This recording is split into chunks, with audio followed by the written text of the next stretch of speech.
গল্প কবিতা পাঠে সকলকে স্বাগত জানিয়ে শুরু করছি আজকের পাঠ। রবীন্দ্রনাথ ঠাকুরের আত্মজীবনী জীবনস্মৃতির ভানুসিংহের কবিতা অংশটি।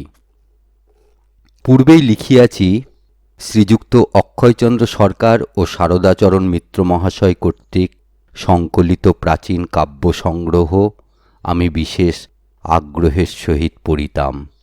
তাহার মৈথিলী মিশ্রিত ভাষা আমার পক্ষে দুর্বোধ ছিল, কিন্তু সেই জন্যই এত অধ্যবসায়ের সঙ্গে আমি তাহার মধ্যে প্রবেশ চেষ্টা করিয়াছিলাম। গাছের বীজের মধ্যে যে অঙ্কুর প্রচ্ছন্ন ও মাটির নিচে যে রহস্য অনাবিষ্কৃত, তাহার প্রতি যেমন একটি একান্ত কৌতূহল বোধ করিতাম, প্রাচীন পদকর্তাদের রচনা সম্বন্ধেও আমার ঠিক সেই ভাবটা ছিল। আবরণ মোচন করিতে করিতে একটি অপরিচিত ভাণ্ডার হইতে একটি আদ্যি কাব্যরত্ন চোখে পড়িতে থাকিবে, এই আশাতেই আমাকে উৎসাহিত করিয়া তুলিয়াছিল। এই রহস্যের মধ্যে তলাইয়া দুর্গম অন্ধকার হইতে রত্ন তুলিয়া আনিবার চেষ্টায় যখন আছি, তখন নিজেকেও একবার এইরূপ রহস্য আবরণে আবৃত করিয়া প্রকাশ করিবার একটা ইচ্ছা আমাকে পাইয়া বসিয়াছিল।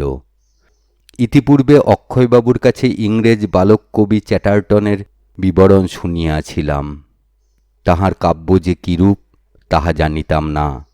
বোধ করি অক্ষয়বাবুও বিশেষ কিছু জানিতেন না, এবং জানিলে বোধহয় রসভঙ্গ হইবার সম্পূর্ণ সম্ভাবনা ছিল।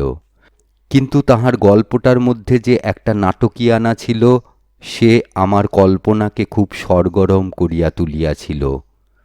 চ্যাটার্টন প্রাচীন কবিদের এমন নকল করিয়া কবিতা লিখিয়াছিলেন যে অনেকেই তাহা ধরিতে পারে নাই। অবশেষে 16 বছর বয়সে এই হতভাগ্য বালক কবি আত্মহত্যা করিয়া মরিয়াছিলেন। আপাতত ওই আত্মহত্যার অনাবশ্যক অংশটুকু হাতে রাখিয়া কোমর বাঁধিয়া দ্বিতীয় চ্যাটার্টন হইবার চেষ্টায় প্রবৃত্ত হইলাম। একদিন মধ্যাহ্নে খুব মেঘ করিয়াছে। সেই মেঘলা দিনের ছায়াঘন অবকাশের আনন্দে বাড়ির ভিতরে এক ঘরে খাটের উপর উপুর হইয়া পড়িয়া একটা স্লেট লইয়া লিখিলাম, গহন কুসুম কুঞ্জ মাঝে। লিখিয়া ভারী খুশি হইলাম। তখনই এমন লোককে পড়িয়া শুনাইলাম, বুঝিতে পারিবার আশঙ্কা মাত্র যাহাকে স্পর্শ করিতে পারে না। সুতরাং সে গম্ভীরভাবে মাথা নাড়িয়া কহিল, বেশ তো, এ তো বেশ হইয়াছে। পূর্বলিখিত আমার বন্ধুটিকে একদিন বলিলাম, সমাজের লাইব্রেরি খুঁজিতে খুঁজিতে বহুকালের একটি জীর্ণ পুঁথি পাওয়া গিয়াছে। তাহা হইতে ভানুসিংহ নামক কোনো প্রাচীন কবির পদ কাপি করিয়া আনিয়াছি। এই বলিয়া তাহাকে কবিতাগুলি শুনাইলাম। শুনিয়া তিনি বিষম বিচলিত হইয়া উঠিলেন। কহিলেন, এ পুঁথি আমার নিতান্তই চাই। এমন কবিতা বিদ্যাপতি চণ্ডীদাসের হাত দিয়াও বাহির হইতে পারিত না। আমি প্রাচীন কাব্য সংগ্রহ ছাপিবার জন্য ইহা অক্ষয়বাবুকে দিব। তখন আমার খাতা দেখাইয়া স্পষ্ট প্রমাণ করিয়া দিলাম, এ লেখা বিদ্যাপতি চণ্ডীদাসের হাত দিয়া নিশ্চয় বাহির হইতে পারে না, কারণ এ আমার লেখা। বন্ধু গম্ভীর হইয়া কহিলেন, নিতান্ত মন্দ হয় নাই। ভানুসিংহ যখন ভারতীতে বাহির হইতেছিল, ডাক্তার নিশিকান্ত চট্টোপাধ্যায় মহাশয় তখন জার্মানিতে ছিলেন।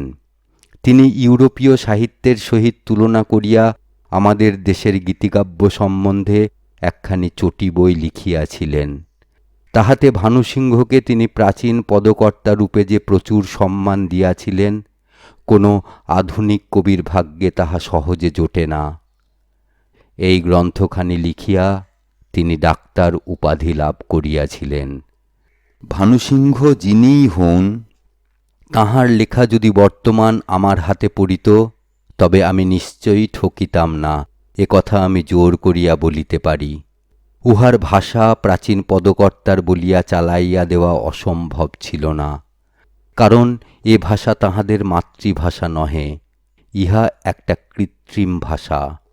ভিন্ন ভিন্ন কবির হাতে ইহার কিছু না কিছু ভিন্নতা ঘটিয়াছে, কিন্তু তাহাদের ভাবের মধ্যে কৃত্রিমতা ছিল না। ভানুসিংহের কবিতা একটু বাজাইয়া বা কষিয়া দেখিলেই তাহার মেকি বাহির হইয়া পড়ে।